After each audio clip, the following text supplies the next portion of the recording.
Evo nas na makadamskom putu, jednoj od brojnih pješačkih staza, koji od Bukovice iznad Njeguša vodi u pravcu Jezerskog vrha i Cetinja.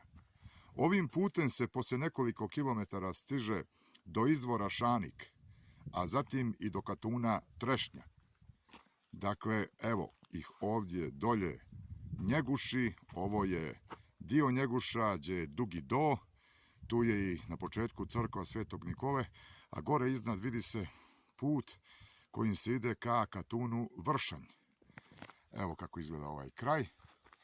Dakle, ovim putem se nastavlja dalje